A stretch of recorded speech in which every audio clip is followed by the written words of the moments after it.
বন্ধুরা বেসিন আমরা সবাই ব্যবহার করি, আর বেসিনের এরকম পরিস্থিতি মাঝে মাঝেই হয়ে যায় জলের আয়রনের কারণে, বা এই বেসিনটায় আমি আমার ফুল গাছগুলো এইভাবে জল টল দিই, তো এইভাবে নোংরা হয়ে যেতেই পারে। তো ছোট্ট একটা টিপসের সাহায্যে তোমাদের এই রকম বেসিন, আর অনেক সময় এই যে বেসিনের জলটা কলের নলটা আছে সেটাও কিন্তু অনেক সময় আটকে যায়, জল পাস হতে চায় না।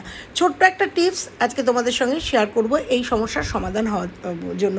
তো দেখো আমার বেসিনটা কিন্তু এটা আমি অনেক গাছ ফাছ এখানে ধুই জন্য এই নোংরাগুলো, এই গাছের পাতা টাতাগুলো পড়েছে যেগুলো দেখালাম, আর আমার দেখেছো মানি প্ল্যান্ট রয়েছে এখানে, আর এই গাছগুলো এখানে জল দিই বা হাত মুখ ধুই, সেই জন্যও কিন্তু এই বেসিনগুলো ভীষণভাবে নোংরা হয়। আর সাদা বেসিন বিশেষ করে বেশি নোংরা হয়। আর আমার কলের জলে প্রচণ্ড আয়রন, যারা আমার পুরনো ভিউয়ার্স তারা কিন্তু জানো যে আমার কলের জলে প্রচণ্ড আয়রন, আর এই আয়রনের কারণে আমাকে সপ্তাহে 2-3 দিন করে বেসিনগুলোকে ডিপ ক্লিনিং করতে হয়। রোজকার ক্লিনিং করলেও এরকম একটা হলুদ দাগ থেকেই যায় বেসিনের মধ্যে। তো আজকে একটা ডিপ ক্লিনিং করে তোমাদের দেখাবো। আর যাদের এই সমস্যায় ভুগছো যে নলগুলো আটকে যাচ্ছে, জল পাস হচ্ছে না, তাদের জন্য ছোট্ট একটা টিপস তোমাদের সঙ্গে শেয়ার করলাম। এইরকম প্রবলেমে পড়লে এই টিপসের মাধ্যমে তোমরা কিন্তু এগুলো ক্লিয়ার করে নিতেই পারো। আর তোমরা ক্লোজ করে দেখাচ্ছি, এগুলো সবই আয়রনের দাগ, যে বেসিনে কিভাবে আমার নোংরা হয়েছে, আর এটা একদমই চকচকে নতুন, একদম সাদা করে নেবো। তো চলো দেখো কি করা যায়। তো আমি একটা ছোট্ট বাটি নিয়েছি, বাটিটা অবশ্যই মানে বাতিল বাটি আর কি নিয়েছি, আর ঘরে থাকা জিনিস দিয়ে কিন্তু এটা পরিষ্কার করবো। নিয়ে নেবো একটুখানি খাবার সোডা আমাদের প্রত্যেকের ঘরেই থাকে, 1 চামচ খাবার সোডা নিয়ে নেবো। 2-3টে জিনিস মিশিয়ে কিন্তু আমরা এই ক্লিনিংয়ের কাজগুলো করতে পারি, সাধারণত ঘরের বউরাই কিন্তু এগুলো করে থাকি। আর নিয়ে নেবো কলগেট, এই কলগেটটা একদমই ফুরিয়ে গেছে, এটা যতটুকু আছে ততটুকু আমি টিপে নিয়ে নিলাম। তো ছোটো ছোটো এই পদ্ধতির মাধ্যমে আমাদের ঘরে যে কোনো জিনিস, শৌখিন জিনিস, সাদা জিনিস পরিষ্কার করে আমরা রাখতেই পারি। তো দেখো নিয়ে নেবো একটুখানি কলগেট, আর কলগেট এখানে তোমরা একটু জলও মিশিয়ে নিতে পারো, একটু লেবুও মিশিয়ে নিতে পারো, আর মিশিয়ে নিতে পারো ভিনিগার। যাদের কাছে ভিনিগার নেই তাদের অল্টারনেটিভ বলে দিলাম। দেখো আমি এই এই দুটো জিনিস ভালো করে একটা চামচের সাহায্যে একটা পেস্ট বানিয়ে নেবো। দেখো একটুখানি ভিনিগার নিয়ে নেবো জাস্ট এটাকে তরল করার জন্য। তোমরা চাইলে এখানে জল নিতে পারো, একই মানে কোনো সমস্যা হবে না। তো ভিনিগার, খাবার সোডা, কলগেট প্রত্যেকটা জিনিসই কিন্তু ক্লিনিংয়ের খুব ভালো উপাদান, আর এই প্রত্যেকটা জিনিসই কিন্তু আমাদের ঘরে থাকে। অতএব কোনো কষ্ট না করে, কোনো অসুবিধায় না পড়ে এই জিনিসগুলো দিয়ে আমরা ঘরে বেসিন কিন্তু সুন্দর করে পরিষ্কার করে নিতে পারি। যে কোনো দাগ, বিশেষ করে আয়রনের দাগ, এগুলো কিন্তু একদম রিমুভ হয়ে যাবে। তো দেখো এই পেস্টটা তৈরি করে নিয়েছি, তৈরি করে নিয়ে আমি এই পুরো পেস্টটাকে এটা স্প্রেড করে দেবো, হাতের সাহায্যেই স্প্রেড করব। তোমরা দেখছো চামচ দিয়ে এটাকে স্প্রেড করে দেবো। স্প্রেড করে দেওয়ার পরে 2 থেকে 3 মিনিট বা 10 মিনিট তোমরা যদি এটা রেখে দাও তাহলে খুব সুন্দর ক্লিনিং হবে। আর তোমরা দেখছো আমি এটা একটা মোজা নিয়ে নিয়েছি, বাতিল মোজা অবশ্যই, যেহেতু এইরকমভাবে টিপসের সাহায্যে আমি ঘরের যে কোনো জিনিস পরিষ্কার করি, তাই এইসব জিনিস আমার হাতের কাছেই থাকে। এটা একটা বাতিল মোজা, সেই মোজাটা দিয়ে আমি এটাকে ভালো করে মাখিয়ে নিলাম, কারণ এটা মাখাতে অনেকটা সুবিধা হবে। তো দেখো মোজার সাহায্যে পুরো যে সলিউশনটা করেছিলাম সেটা পুরো বেসিনের মধ্যে মাখিয়ে রাখবো। মাখিয়ে রাখার পরে এটা যদি তোমরা ওভারনাইট করতে পারো খুবই ভালো, না পারলে 10 থেকে 20 মিনিট এটা মাখিয়ে রাখার পরে তোমাদের সামনে অন ক্যামেরায় দেখিয়ে দেবো যে এই আয়রনের দাগ, হলুদ দাগ, যে কোনো দাগ, কারণ সাদা যেহেতু বেসিন সেহেতু ভীষণভাবে নোংরা হয়। তো চলো এটা মাখিয়ে 10 মিনিট বাদে ফিরছি। দেখো 10 মিনিট বাদে একটা ব্রাশ নিয়ে নিয়েছি, আর ব্রাশ দিয়ে যেখানে যেখানে হাত যাবে না সেই কোনাগুলো আমি এই ব্রাশ দিয়ে ঘষে নিচ্ছি। এই ব্রাশটা দেখতে পাচ্ছ, এটাও কিন্তু আমার টিপসের ভিডিওরই একটা অঙ্গ। এই ব্রাশটা কেটে এইভাবে আটকে নিয়েছি আমার সুবিধার জন্য, আমার কোনো একটা টিপসে আছে, তোমরা দেখে নিতে পারো। তো দেখো ব্রাশ দিয়ে জাস্ট একটুখানি ডলে নিচ্ছি। ডলে নেওয়ার পরে তোমাদের দেখাবো যে এখানেও আমি একটা ছোট্ট টিপস অ্যাপ্লাই করব, যেটা আমার পুরনো ভিডিওর একটা অঙ্গ। দেখো এই যে মোজা নিয়ে নিয়েছি, আর এই মোজার মধ্যে ছোট ছোট সাবানের টুকরো, আর এটা দিয়ে আমি বেসিন প্রায় দিনই ডলে নিই।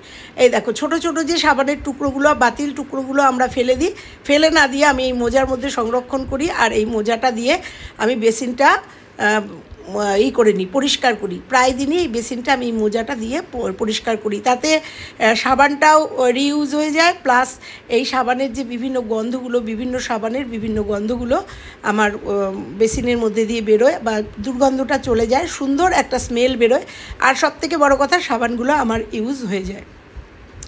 তো দেখো আমি মোজাটা একটু ভিজিয়ে নিয়েছি, শুকিয়ে গেছে, তোমরা দেখতে পাচ্ছ। আর এটা আমি যে ব্যবহার করি সেটা আমার অনেক ভিডিওতেই দেখতে পাবে যে আমি মোজার মধ্যে সাবানের ছোটো ছোটো টুকরো রেখে আমি এইগুলো ইউজ করি।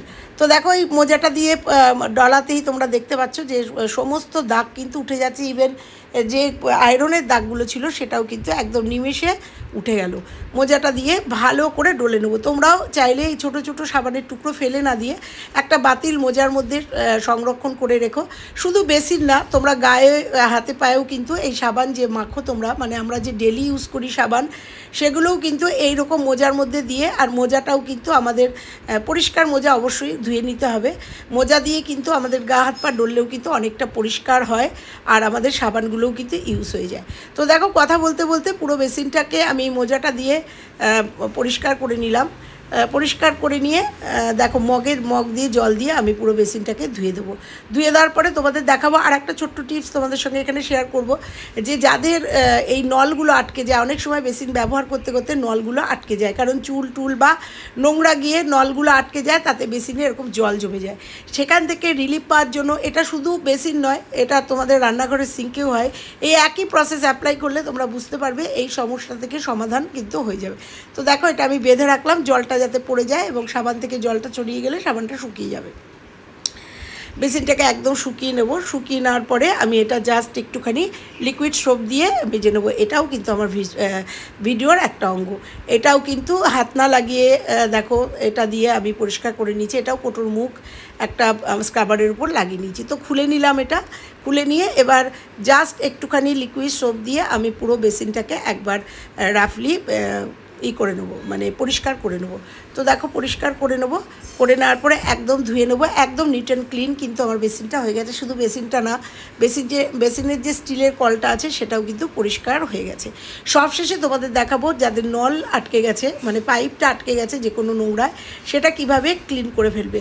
কোনো প্লাম্বার ডাকতে হবে না, কোনো মিস্ত্রি ডাকতে হবে না, কোনো পয়সা খরচা করতে হবে না। তোমরা বাড়িতে এই ছোট্ট একটা টিপস ইউজ করলেই কিন্তু এই যে বেসিনের যে নল বা সিঙ্কের যে নল আটকে যায়, জল আটকে যায়, সেগুলো কিন্তু একদম রিমুভ হয়ে যাবে। তো দেখো পুরো বেসিনটাকে আমি এই মগ দিয়ে ধুয়ে নিলাম। ধুয়ে নেওয়ার পরে তোমাদের দেখাবো যে কতটা পরিষ্কার হয়েছে, একদম ক্লোজ করে দেখিয়ে দেবো।